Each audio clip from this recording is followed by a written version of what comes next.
Now we can add validation error message on the button of each input. So let's go back to our editor.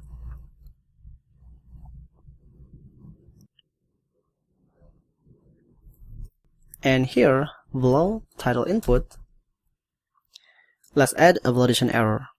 So we can say if errors has title, which means if it found error message for title input will show something. And remember, errors variable will always be available in our views, and it holds all error messages.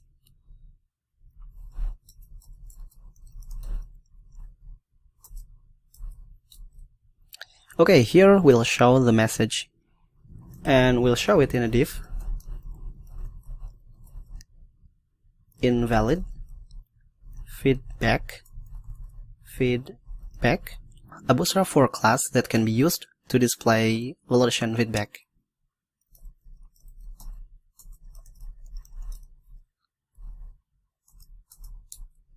Here we can place the message in the strong tag.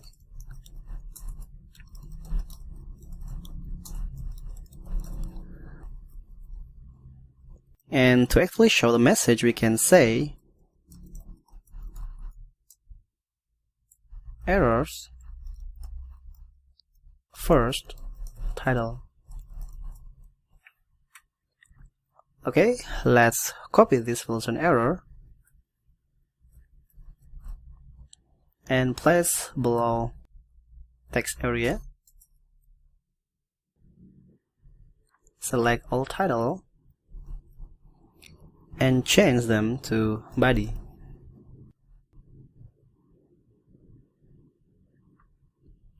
Next, we also need to add one more class to each input so that it will make the input and the validation error message in the red color.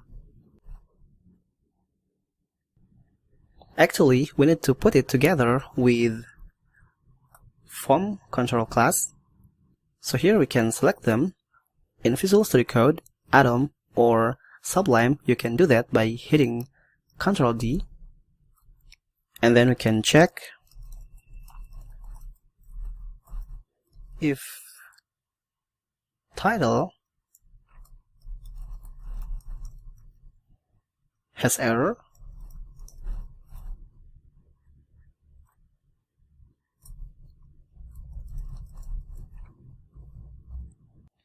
We add isInvalid class.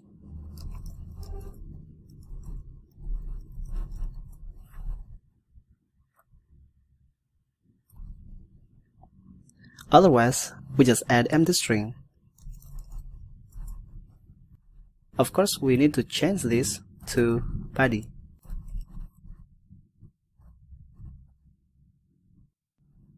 Save that.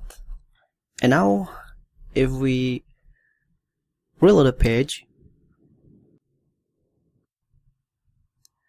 we will not see any difference because the validation error messages will only appear if the requests that we send do not pass the given validation rules. Right now, we haven't defined any validation rules yet. So if we click the submit button, we'll get this error because we need to define CSRF token in our form. So let's go back to our form.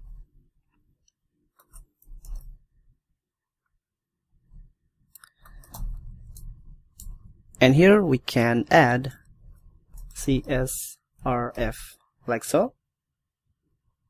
Save. Back to our form. Reloads once again. And hit the submit button. Now we'll only get blank page like this. Alright, so now we have question form, but to make it actually working, we need to do at least two things.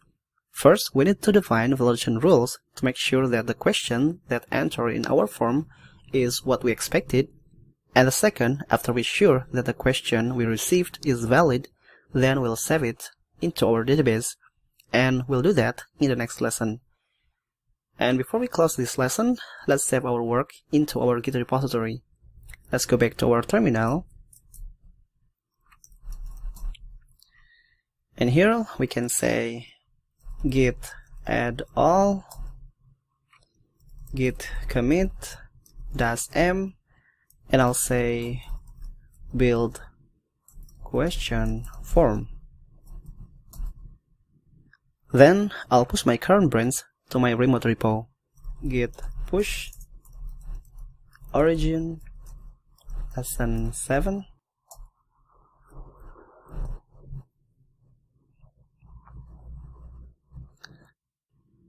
And then we can switch to our master branch, git checkout master, and then merge the master branch to lesson 7 branch, git merge lesson 7.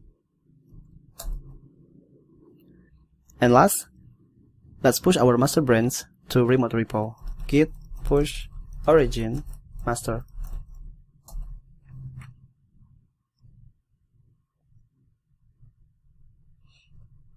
Okay, great.